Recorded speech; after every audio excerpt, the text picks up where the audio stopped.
Elon Musk took an axe to large swathes of the federal government, including the National Weather Service. So there are shortages. A lot of people lost their jobs who were working in forecasting, in hurricane forecasting in particular. Now let's just catch up straight away with Harriet Alexander, who was watching that White House news conference from New York City. Hello to you, Harriet. Hi, John. Hello. Hi. Quick couple of thoughts, Harriet, on that. The Texas fire, it's such an awful story, and a certain amount of political rancor creeping in now. Yes, very much so. And this, of course, is really personal for the Trump administration, because the references that Caroline Leavitt was making to reports about cuts, that's because Elon Musk took an axe to large swathes of the federal government, including the National Weather Service.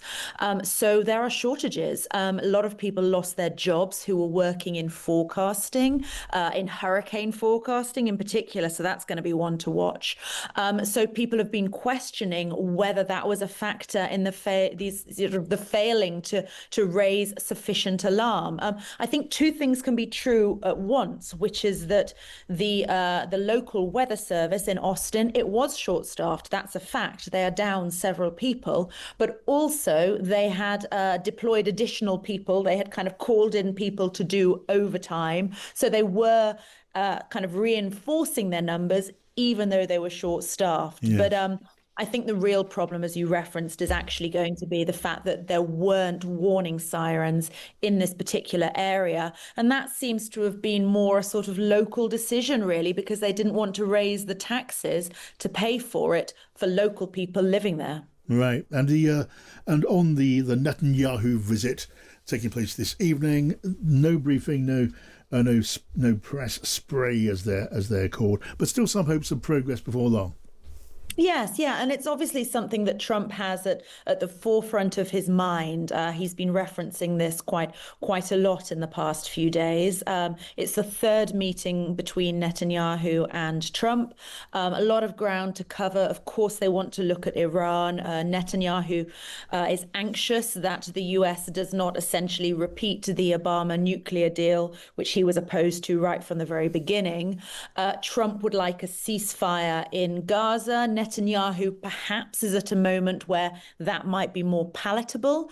They still have around 50 hostages being held in Gaza. About 20 of them, we believe, are still alive.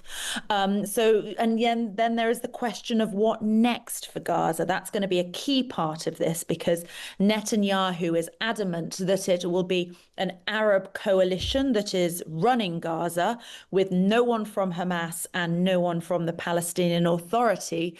But the local Arab rulers in neighboring countries, they are very alarmed at this, and they think that this is a no-go. So there's an awful lot for the two to talk about tonight. We were hearing the White House briefing. The big beautiful bill, so-called, is now in law, which means that Elon Musk is on the case as he promised and threatened, creating a new party, the America Party. Harriet, I mean, how much noise has that made today?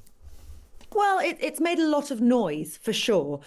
Donald Trump described Elon Musk as a train wreck and said that it's quite sad how he has come off the rails in recent weeks. This is, because it's a very personal issue for Trump. Musk is doing this essentially because he believes that Trump has spectacularly failed the American people by adding so much to the national debt with this one big, beautiful bill. So Musk wants to go it alone.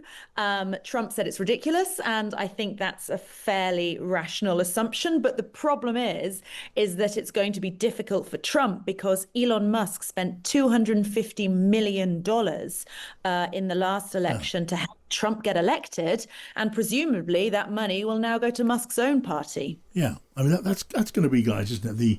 You'd imagine the sort of real impact of all of this. It's not easy to see Elon Musk creating a party, whistling up candidates, running through the Senate and the House in the midterms, and then taking the White House. But his amount of money putting into the GOP, if that's not there, that is a whole.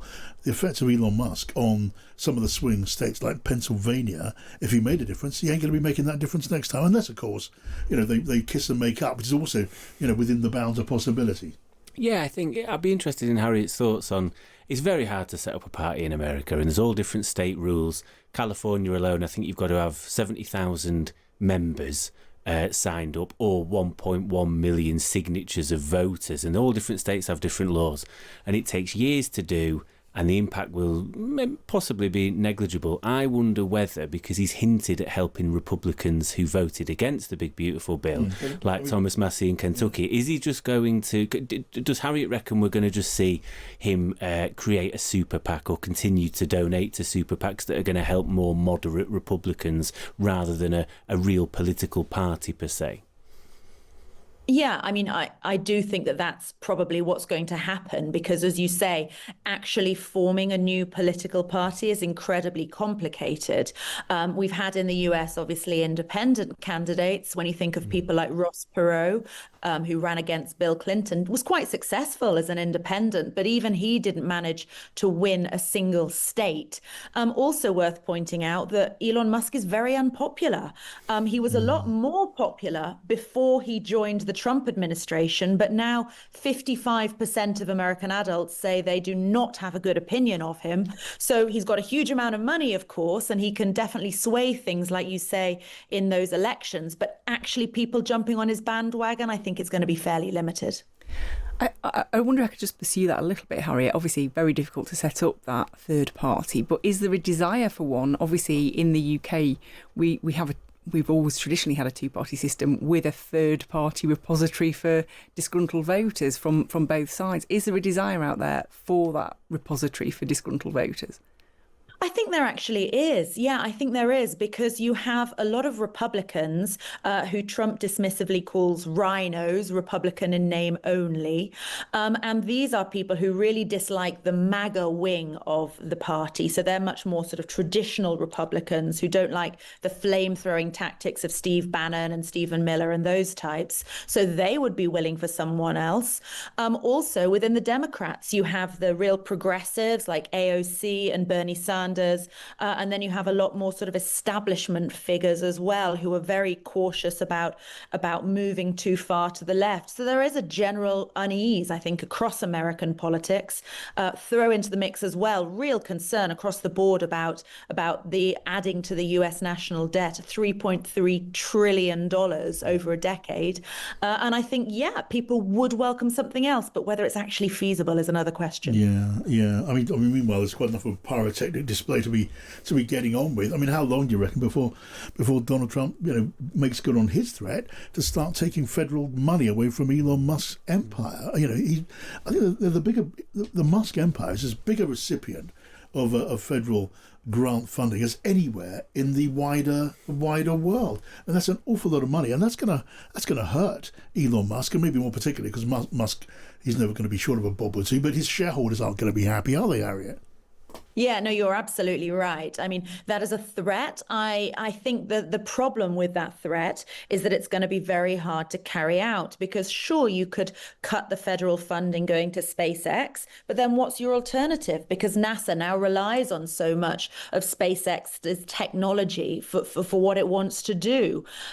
So, sure, you can try and do that. I mean, Trump also half-heartedly referred to, sending Musk back to South Africa, but Musk still pays an awful lot of taxes in the US, so that wouldn't necessarily help. Yeah, Harriet, so great to have you with us. Let's talk again very soon. There will always be plenty to talk about.